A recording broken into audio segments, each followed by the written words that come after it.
नोकरी असो वा लग्न, चष्म्याची अडचण आता होऊ देऊ नका. नंदादीप नेत्रालयात या आणि तुमच्या चष्म्यापासून मिळवा कायमची मुक्ती. कारण आता चष्मा घालवण्याची लासिक शस्त्रक्रिया फक्त 32,999 रुपयात. शिवाय 5,000 रुपयांपर्यंतचे लासिक स्क्रीनिंग अगदी मोफत. ऑफर मर्यादित कालावधीसाठी. तर वाट कसली बघताय, आजच कॉल करा 92-2000-1000. नंदादीप नेत्रालय, न्यू शाहूपुरी, कोल्हापूर. दृष्टी म्हणजे नंदादीप.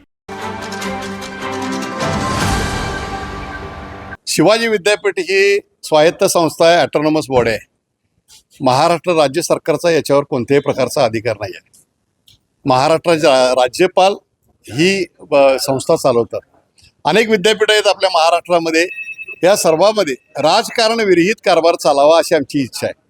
गेल्या अनेक वर्ष स्वतःच्या कष्टाने दिलेल्या 1600 एकर जमिनीतनं एकही रुपया न घेता हे विद्यापीठ सुरू झाले.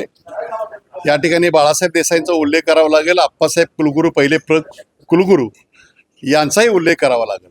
आजपर्यंत अनेक कुलगुरू होऊन गेले, कुलगुरू होऊन गेले, पण शिवाजी विद्यापीठाच्या प्रेमायसेसमध्ये एका राजकीय पक्षाचा अजेंडा घेऊन एक कार्यक्रम राबवणं ही खरं तर शिवाजी विद्यापीठाच्या आचारसंहितेचा भंग आहे. आता याचे अधिकार कोणाला आहेत, तर याचे अधिकार आदरणीय कुलगुरू साहेबांना आहेत. तर आम्ही विनंती केली कुलगुरू साहेबांना, ज्याने हा कार्यक्रम केला त्याच्यामध्ये कुलगुरू जे आहेत, ज्या महिला आहेत, त्यांनी याचं नियोजन केलं, त्यांचं त्या पत्रिकेवर नाव आहे, त्यांना ताबडतोब निलंबित करा अशा पद्धतीची आम्ही मागणी केली आहे. त्याचबरोबर शिवाजी विद्यापीठामध्ये याच्या अगोदर अनेक आंदोलन झाली, सेवक संघाची झाली, आमची झाली, जनतेची झाली, पण आजपर्यंत कुलगुरूंनी परवानगी द्यावी असं काय झालेलं नाही.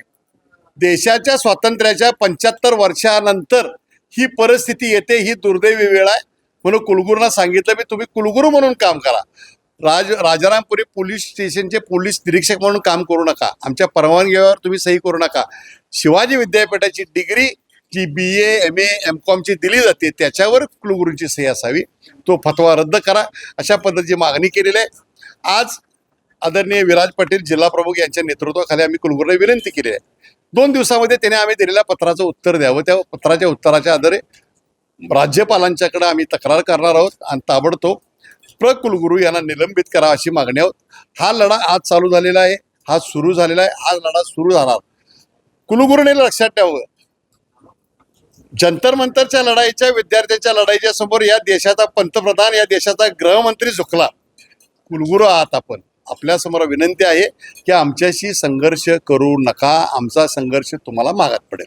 जय हिंद, जय महाराष्ट्र. ताज्या घडामोडी पाहण्यासाठी माझा महाराष्ट्र न्यूजला आजच सबस्क्राईब करा.